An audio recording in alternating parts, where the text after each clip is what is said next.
Profetas e Reis, capítulo 14. No espírito e virtude de Elias.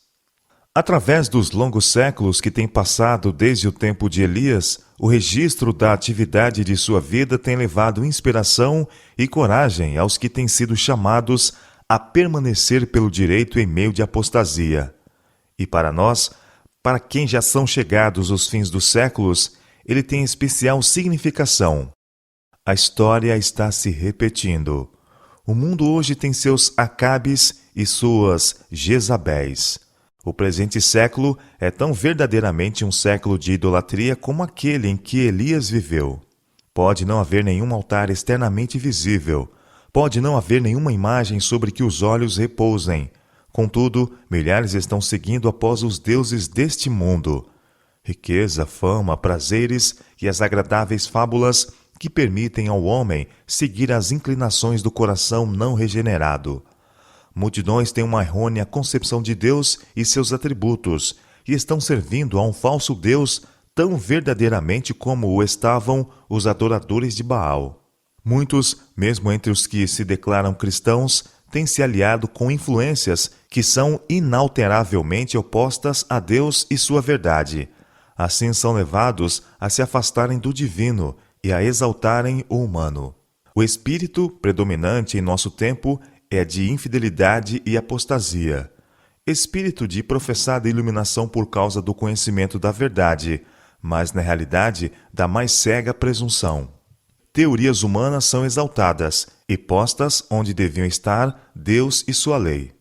Satanás tenta homens e mulheres a desobedecerem, com a promessa de que na desobediência encontrarão liberdade e independência que os tornarão deuses. Há um visível espírito de oposição à clara palavra de Deus, de idolátrica exaltação da sabedoria humana sobre a revelação divina. Os homens têm permitido que suas mentes se tornem tão entenebrecidas e confusas, pela conformidade aos costumes e influências mundanos, que parecem haver perdido todo o poder de discriminação entre a luz e as trevas, a verdade e o erro. Tão longe têm se afastado do caminho do direito, a ponto de sustentarem as opiniões de uns poucos filósofos, assim chamados, como mais dignas de crédito do que as verdades da Bíblia. As instâncias e promessas da palavra de Deus, suas ameaças contra a desobediência e a idolatria, tudo parece não ter poder para tocar-lhes o coração. Uma fé como a que operou em Paulo, Pedro e João, eles a consideram como coisa do passado, misticismo indigna da inteligência dos modernos pensadores. No princípio, Deus deu sua lei à humanidade, como um meio de alcançar a felicidade e vida eterna. A única esperança de Satanás de poder frustrar o propósito de Deus é levar homens e mulheres à desobediência a essa lei, e seu constante esforço tem sido falsear seus ensinos e diminuir sua importância. Seu principal ataque tem sido a tentativa de mudar a própria lei, assim como levar homens a violar seus preceitos enquanto professam obedecê-la. Um escritor comparou a tentativa de mudar a lei de Deus ao antigo e maldoso costume de mudar a direção da flecha indicativa numa importante junção de duas estradas. A perplexidade e contratempo que esta prática muitas vezes causava foi grande. Um marco indicativo foi erigido por Deus para os que jornadeiam através deste mundo. Um braço desta tabuleta apontava a espontânea obediência ao Criador como caminho da felicidade e vida, enquanto o outro braço indicava a desobediência como a estrada da miséria e morte. O caminho da felicidade era tão claramente definido como o era o caminho da cidade de refúgio na dispensação judaica. Mas, em má hora para com a nossa raça, o grande inimigo de todo o bem virou a tabuleta, e multidões têm errado o caminho. Através de Moisés, o Senhor instruiu os israelitas. Certamente guardareis meus sábados, porquanto isso é um sinal entre mim e vós nas vossas gerações, para que saibais que eu sou o Senhor, que vos santifica. Portanto, guardareis o sábado, porque santo é para vós. Aquele que o profanar certamente morrerá, porque qualquer que nele fizer alguma obra, aquela alma será extirpada do meio do povo. Qualquer que no dia do sábado fizer obra, certamente morrerá. Guardarão, pois, o sábado os filhos de Israel, celebrando o sábado nas suas gerações por concerto perpétuo. Entre mim e os filhos de Israel será um sinal para sempre, porque em 6 dias fez o Senhor os céus e a terra, e ao 7º dia descansou e restaurou-se. Êxodo capítulo 31, versos 13 a 17. Nessas palavras, o Senhor definiu claramente a obediência como caminho para a cidade de Deus. Mas o homem do pecado mudou o sinal indicativo, fazendo que indicasse direção errada. Ele estabeleceu o falso sábado e levou homens e mulheres a pensar que, repousando nesse falso sábado, estavam obedecendo à ordem do Criador. Deus declarou que o 7º dia é o sábado do Senhor. Quando os céus e a terra foram acabados, Ele exaltou este dia como um memorial de sua obra criadora. Repousando no 7º dia de toda a sua obra que tinha feito, abençoou Deus o 7º dia e o santificou. Gênesis capítulo 2, versos 1 a 3. Por ocasião do êxodo do Egito, a instituição sabática foi distintamente colocada perante o povo de Deus. Enquanto ainda no cativeiro, seus feitores tinham-nos tentado forçar ao trabalho no sábado, acrescentando o trabalho ao requerido cada semana. Cada vez mais severas e mais inexoráveis tinham sido feitas as condições de trabalho. Mas os israelitas foram libertos do cativeiro e levados a um lugar onde podiam observar todos os preceitos de Jeová sem serem molestados. No Sinai, a lei foi proclamada, e uma cópia em 2 tábuas de pedra, escritas com o dedo de Deus, foi entregue a Moisés. E através de quase 40 anos de peregrinação, constantemente foi feito lembrar aos israelitas o dia de repouso de Deus, pela contenção da queda do maná cada 7º dia e a miraculosa preservação da porção dobrada que caía no dia da preparação. Antes de entrar na terra prometida, os israelitas foram admoestados por Moisés a guardar o dia de sábado para o santificar.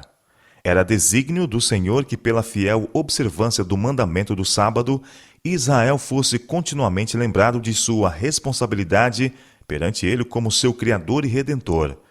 Enquanto guardassem o sábado no devido espírito, a idolatria não poderia existir. Mas fossem as exigências deste preceito do Decálogo postas de lado como não mais vigentes, o Criador seria esquecido, e os homens adorariam outros deuses.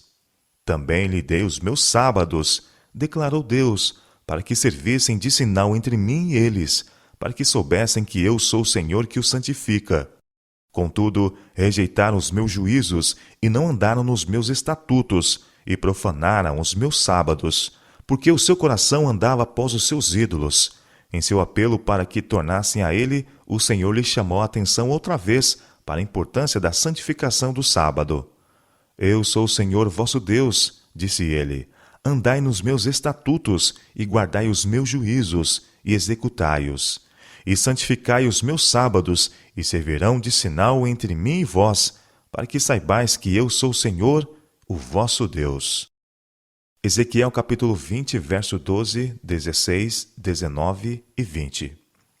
Chamando a atenção de Judá para os pecados que finalmente acarretaram sobre eles o cativeiro babilônico, o Senhor declarou: Os meus sábados profanaste, por isso eu derramarei sobre eles a minha indignação.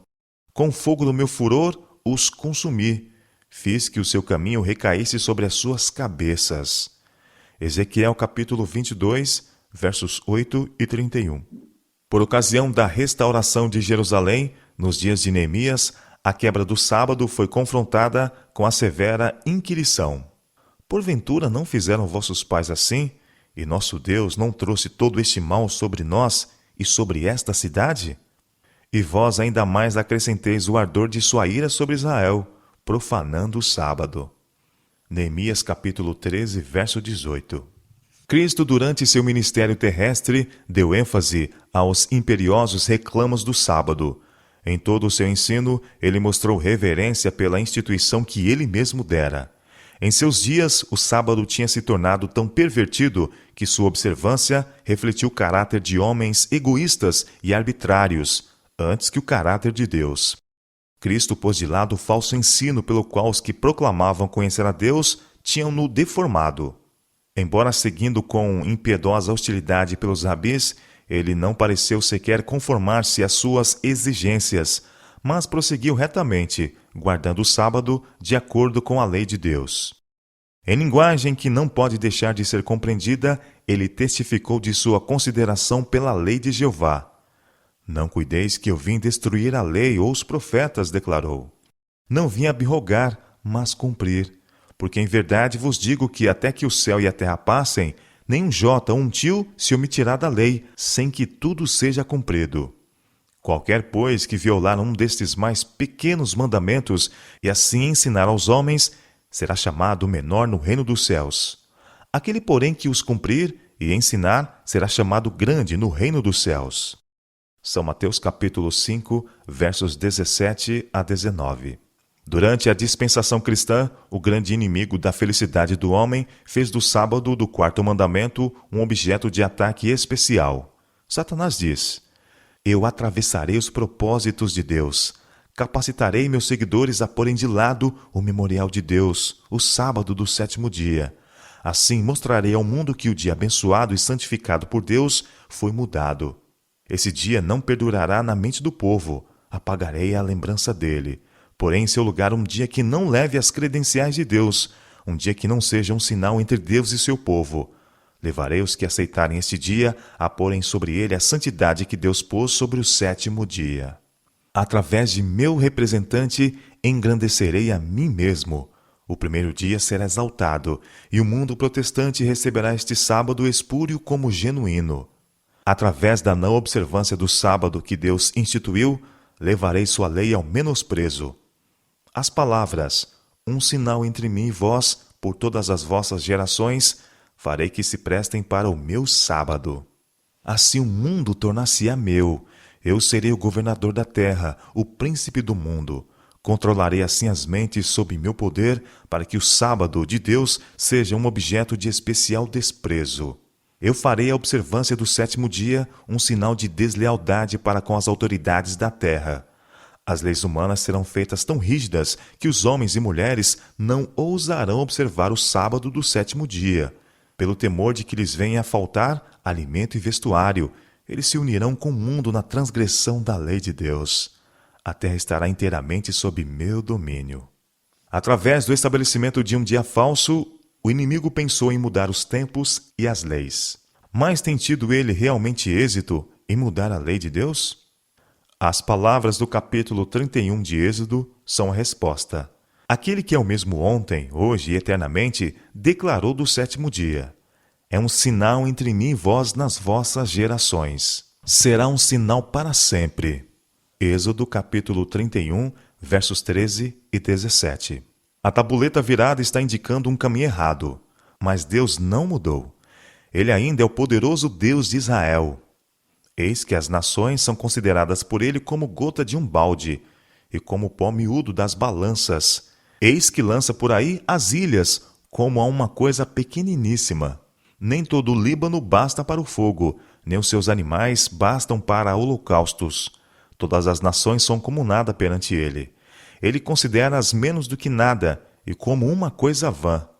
Isaías capítulo 40, versos 15 a 17. Ele é tão zeloso de sua lei agora como o era nos dias de Acabe e de Eliseu. Mas como é esta lei desrespeitada? Vede o mundo hoje em aberta rebelião contra Deus. Esta é, na verdade, uma geração obstinada, carregada de ingratidão, de formalismo, de insinceridade, de orgulho e apostasia. Os homens negligenciam a Bíblia e odeiam a verdade. Jesus vê sua lei rejeitada, seu amor desprezado, seus embaixadores tratados com indiferença. Ele tem falado por intermédio de suas misericórdias, mas estas não têm sido reconhecidas. Tem falado por meio de advertências, mas estas não têm sido ouvidas. O santuário da alma humana tem se tornado lugar de não santificado intercâmbio. Egoísmo, inveja, orgulho, malícia, tudo é aí acariciado. Muitos não hesitam em escarnecer da palavra de Deus. Os que creem nesta palavra, logo que a leem, são postos em ridículo. Há um crescente menosprezo pela lei e a ordem, oriundo diretamente da violação das claras ordenações de Jeová. A violência e o crime são o resultado do afastamento do caminho da obediência. Vede o infortúnio e miséria de multidões que adoram no altar de ídolos e que buscam em vão felicidade e paz. Considerai o quase universal desrespeito ao mandamento do sábado. Vede também a atrevida impiedade dos que, ao mesmo tempo que estão promulgando leis para a salvaguarda do supostamente santificado primeiro dia da semana, estão também legislando no sentido de legalizar o comércio do álcool. Revelando astuta sabedoria, eles procuram coagir a consciência dos homens, ao mesmo tempo que outorgam sua sanção ao mal que brutaliza e destrói os seres criados à imagem de Deus. É Satanás em pessoa que inspira tal legislação. Ele sabe muito bem que a maldição de Deus recairá sobre os que exaltam proposições humanas acima do divino, e faz tudo o que está em seu poder para levar os homens à estrada larga que termina em destruição. Tanto tempo têm os homens cultuado opiniões humanas e humanas instituições que o mundo inteiro quase está indo após os ídolos. E aquele que se tem esforçado para mudar a lei de Deus está usando todo o enganoso artifício para induzir homens e mulheres a se formarem contra Deus e contra o sinal pelo qual os justos são conhecidos. Mas o Senhor não permitirá sempre que sua lei seja quebrada e desprezada com impunidade. Tempo virá quando os olhos altivos dos homens serão abatidos e a altivez dos varões será humilhada, e só o Senhor será exaltado naquele dia. Isaías capítulo 2, verso 11. O ceticismo pode ameaçar os reclamos da lei de Deus como mofa, zombaria e negação. O espírito de mundanidade pode contaminar a muitos e controlar alguns. A causa de Deus pode conservar sua posição unicamente mediante grande esforço e contínuo sacrifício. Mas no final, a verdade triunfará gloriosamente. Na consumação da obra de Deus na terra, a norma de sua lei será de novo exaltada. A falsa religião pode prevalecer, a iniquidade abundar, o amor de muitos esfriar. A cruz do Calvário pode ser perdida de vista, e as trevas, como um manto de morte, podem espalhar-se sobre o mundo. Toda a força da corrente popular pode ser carreada contra a verdade. Trama após trama pode ser formada para aniquilar o povo de Deus. Mas, na hora de maior perigo, o Deus de Elias levantará instrumentalidades humanas para dar uma mensagem que não será silenciosa. Nas populosas cidades da terra e nos lugares onde os homens têm ido mais longe em falar contra o Altíssimo, a voz de severa repreensão será ouvida. Corajosamente, homens indicados por Deus denunciarão a união da Igreja com o mundo.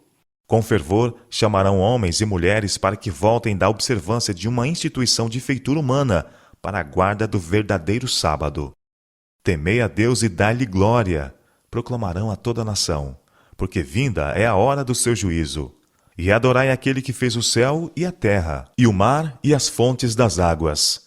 Se alguém adorar a besta e a sua imagem, e receber o sinal na sua testa ou na sua mão, também o tal beberá do vinho da ira de Deus, que se deitou, não misturado, no cálice da sua ira. Apocalipse capítulo 14, versos 7 a 10. Deus não quebrará seu concerto, nem alterará aquilo que saiu de seus lábios. Sua palavra permanecerá firme para sempre, tão inabalável como seu trono. Por ocasião do juízo, este concerto será manifesto, claramente escrito com o dedo de Deus. E o mundo será citado perante a barra da justiça infinita para receber a sentença. Hoje, como nos dias de Elias, a linha de demarcação entre o povo que guarda os mandamentos de Deus e os adoradores de falsos deuses está claramente definida. Até quando cocheareis entre dois pensamentos? Clamou Elias. Se o Senhor é Deus, seguiu. E se Baal, seguiu. 1 Reis capítulo 18, verso 21. E a mensagem para hoje é: caiu a grande Babilônia. Sai dela, povo meu, para que não sejas participante dos seus pecados e para que não incorras nas suas pragas, porque já os seus pecados se acumularam até o céu, e Deus se lembrou das iniquidades dela. Apocalipse capítulo 18, versos 2, 4 e 5. Não está longe o tempo quando virá a prova a cada alma. A observância do falso sábado será imposta sobre todos. A controvérsia será entre os mandamentos de Deus e os mandamentos dos homens. Os que passo a passo têm se rendido às exigências mundanas e se conformado a mundanos costumes, então render-se-ão aos poderes existentes, em vez de se sujeitarem ao escárnio, ao insulto, às ameaças de prisão e morte. Nesse tempo, o ouro será separado da escória. A verdadeira piedade será claramente distinguida da piedade aparente e fictícia. Muitas estrelas que temos admirado por seu brilho tornar-se-ão trevas. Os que têm cingido os ornamentos do santuário, mas não estão vestidos com a justiça de Cristo, aparecerão então na vergonha de sua própria nudez. Entre os habitantes do mundo, espalhados por toda a terra, há os que não têm dobrado os joelhos a Baal. Como as estrelas do céu, que aparecem à noite, esses fiéis brilharão quando as trevas cobrirem a terra, e densa escuridão os povos. Na África pagã, nas terras católicas da Europa e da América do Sul, na China, na Índia, nas ilhas do mar e em todos os escuros recantos da terra, Deus tem em reserva um firmamento de escolhidos que brilharão em meio às trevas, revelando claramente ao mundo apóstata o poder transformador da obediência à sua lei.